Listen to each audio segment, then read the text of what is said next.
سبيل الدموع سبيل مريح تنهدى يا صاحي كي تستريح وبث.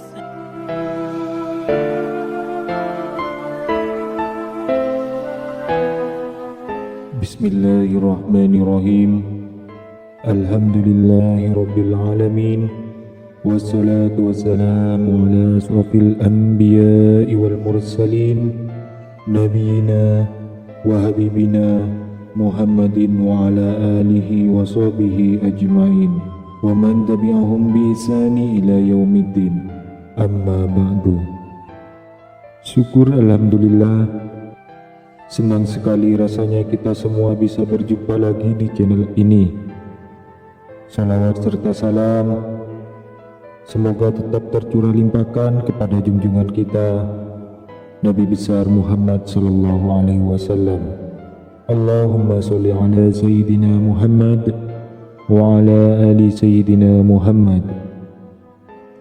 Tidak lupa saya doakan kepada sahabat semua, saudaraku semua dimanapun berada yang sedang menonton video ini, semoga Allah Subhanahu wa Ta'ala senantiasa memberikan kesehatan, dipanjangkan umurnya, dimurahkan rezekinya, dimudahkan segala urusannya, dan semoga selalu dalam lindungan Allah Subhanahu wa Ta'ala. Amin ya Rabbal Alamin. Sahabat beriman yang dirahmati Allah, mungkin kita semua pernah bertanya kepada diri sendiri, mengapa hidup kita seolah susah? Rezeki terasa sangat jauh dari kita. Kesusahan demi kesusahan datang silih berganti, seolah hidup ini tidak berpihak pada kita. Sedangkan kalau kita memandang orang lain, seolah hidupnya mudah, rezekinya terlihat lancar, hidupnya pun terlihat bahagia.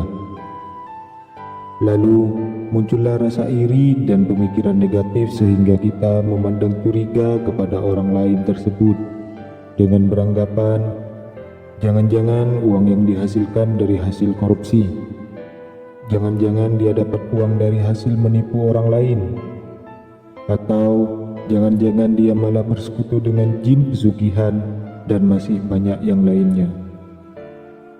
Hilangkan sifat iri dalam diri dan mari sama-sama kita mengoreksi diri masing-masing untuk mengetahui apakah kesusahan demi kesusahan yang datang kepada kita, termasuk kurang lancarnya rezeki yang datang kepada kita karena ulah kita sendiri sebagai manusia. Padahal kita tahu Allah Subhanahu wa Ta'ala tidak akan menganiaya hambanya. Allah Subhanahu wa Ta'ala senantiasa mempermudah jalan hambanya. Tapi kenapa masih saja seolah rezeki sulit datang kepada kita? Sahabat beriman yang dirahmati Allah, perhatikan 9 hal yang akan saya sampaikan kepada Anda. Siapa tahu masing-masing dari kita masih ada yang melakukan hal-hal berikut ini. Yang pertama, apakah kita masih melakukan kemusyrikan atau berbuat syirik meski hanya dalam hati? Yang dimaksud syirik adalah menyekutukan Allah Subhanahu wa Ta'ala dengan sesuatu, bisa benda, tempat, manusia, dan lain sebagainya. Satu contohnya seperti ini. Kita percaya bahwa rezeki yang datang kepada kita adalah karena kita mempunyai benda keramat yang mempunyai petuah mendatangkan rezeki. Padahal rezeki hanya datang dari Allah Subhanahu wa Ta'ala melalui apa yang dikehendakinya. Apabila rezeki datang melalui seseorang, berterima kasihlah kepada Allah Subhanahu wa Ta'ala dan bersyukurlah kita dipertemukan oleh Allah Subhanahu wa Ta'ala dengan orang tersebut. Dan bukan beranggapan yang memberikan rezeki adalah si fulan. Kalau tidak karena si fulan, saya tidak bisa apa-apa.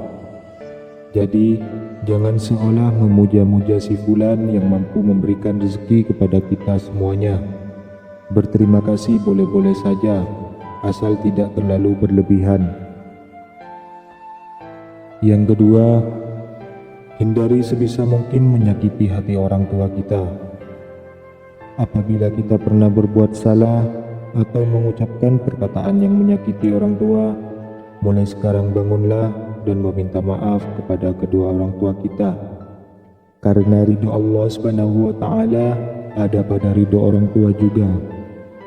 Lalu bagaimana kalau orang tua kita sudah meninggal, sedangkan kita pernah menyakiti hatinya dan belum sempat meminta maaf? Paling tidak doakanlah mereka dengan doa yang baik dan meminta maaflah kepada Allah Subhanahu wa Ta'ala, karena sesungguhnya Allah Subhanahu wa Ta'ala Maha belas kasih kepada hambanya.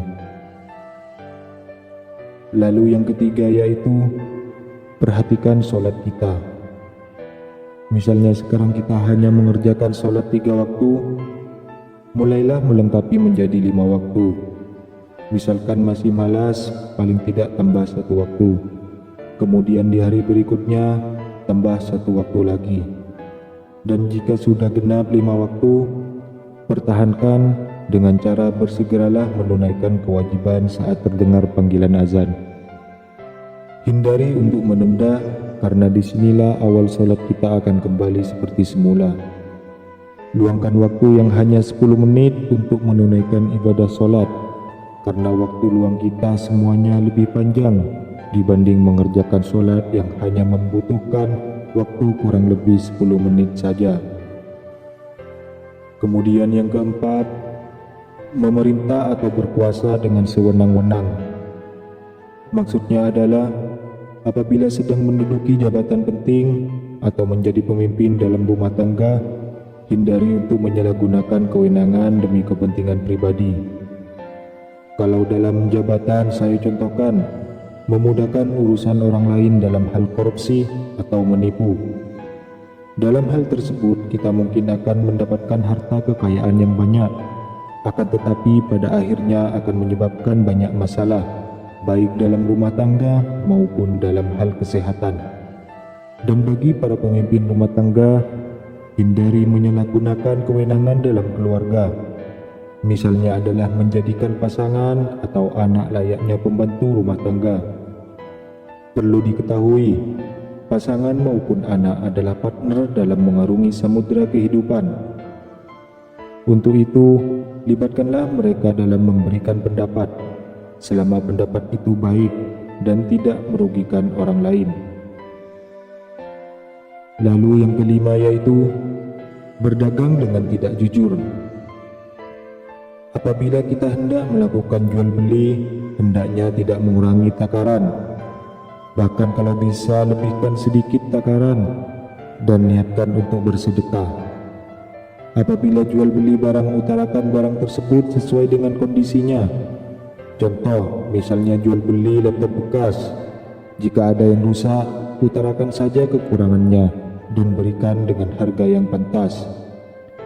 Ada yang bilang jujur akan hancur, tapi perlu diketahui, mungkin kita akan menerima lebih sedikit daripada yang tidak jujur.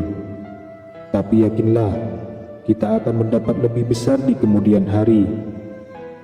Orang yang tidak jujur mungkin akan mendapatkan banyak di awal, akan tetapi setelahnya akan mendapatkan sedikit, karena perbuatan kurang jujur yang dilakukannya sendiri. Untuk itu, saran kepada kita semuanya, jika sifat ini masih ada pada kita semuanya, mulailah sedikit demi sedikit kita hilangkan, karena Allah Subhanahu wa Ta'ala Maha mengetahui apa yang kita lakukan. Lalu yang keenam yaitu, apakah kita memakan harta yang bukan hak kita? Di dalam hal ini sangat luas penjelasannya, namun saya contohkan yang mudah saja. Dari setiap rezeki atau kekayaan yang kita dapat, ada hak dari fakir miskin, termasuk anak yatim piatu, yakni 2,5%. Untuk itu kita sisihkan bagian yang memang menjadi hak mereka dari penghasilan kita. Lalu cara memberikannya bagaimana? Carilah anak yatim piatu atau orang miskin di daerah kita tinggal, dan berikan hak-hak mereka. Kita tidak perlu malu meski yang kita berikan hanya sedikit, karena berawal dari sedikit dengan niat yang tulus, itulah awal kita semuanya akan ditambah rezeki yang berlimpah oleh Allah Subhanahu wa Ta'ala. Yang ketujuh yaitu Berbohong. Mungkin benar, saudaraku berbohong demi kebaikan. Tapi perlu diingat, kebaikan yang dimaksud adalah kebaikan untuk siapa? Apabila kebaikan untuk diri sendiri atau orang lain secara sepihak, kita rasa itu kurang sesuai. Kenapa? Karena bisa merugikan orang lain yang kita bohongi. Dan sifat seperti itu membuat kita jauh dari rezeki Allah Subhanahu wa Ta'ala. Cara menghilangkan sifat berbohong tidaklah mudah seperti membalikkan telapak tangan. Akan tetapi bisa kita kurangi sedikit demi sedikit kebiasaan tersebut. Dan mulailah tanamkan dalam diri kita sifat yang jujur, meski di awal terasa sangat berat. Akan tetapi, insya Allah kedepannya hidup kita semuanya akan jauh lebih tenang dan lebih nyaman. Bagi saudaraku yang menonton video ini, bukalah hati dan pikiran saudaraku semuanya. Ketika pasangannya ingin mulai bersikap jujur, hindari urusan yang menyalahkan. Hindari untuk saling menyudutkan pasangan. Dukunglah dengan perkataan maupun perbuatan yang baik. Dan mulailah untuk saling memaafkan. Insya Allah akan mendatangkan rezeki yang luar biasa dari Allah Subhanahu wa Ta'ala. Kemudian yang ke-8 yaitu, apabila kita semuanya sudah berumah tangga, hindari untuk menyanyiakan atau menyakiti anak maupun pasangan hidup kita. Apabila kita merasa kesal dengan kelakuan anak atau pasangan, kalau bisa cobalah untuk mengoreksi diri dulu. Kenapa pasangan atau anak kita belum mampu seperti yang kita inginkan?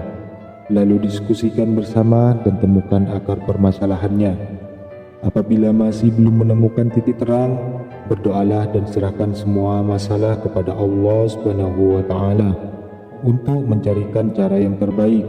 Sambil tetap berusaha, insya Allah kita semuanya akan ditunjukkan jalan yang terbaik untuk mengarungi masalah. Karena sesungguhnya Allah Subhanahu wa Ta'ala adalah sebaik-baiknya pemberi solusi. Lalu bagi yang belum berumah tangga, ini bisa menjadi pelajaran untuk mendapatkan pasangan yang baik nantinya. Penyebab rezeki kurang lancar yang terakhir adalah pelit dalam mengeluarkan zakat atau bersedekah. Sifat ini bisa memicu kerezekian kita semuanya menjadi sulit. Di dalam hal ini, saya mengatakan hukum alam itu berlaku. Maksudnya adalah apabila kita mempersulit mengeluarkan sedekah yang menjadi hak mereka, maka Allah Subhanahu wa Ta'ala pun akan mempersulit rezeki yang akan datang kepada kita. Mungkin ada yang bertanya, katanya Allah Subhanahu wa Ta'ala sangat luas memberikan rezeki.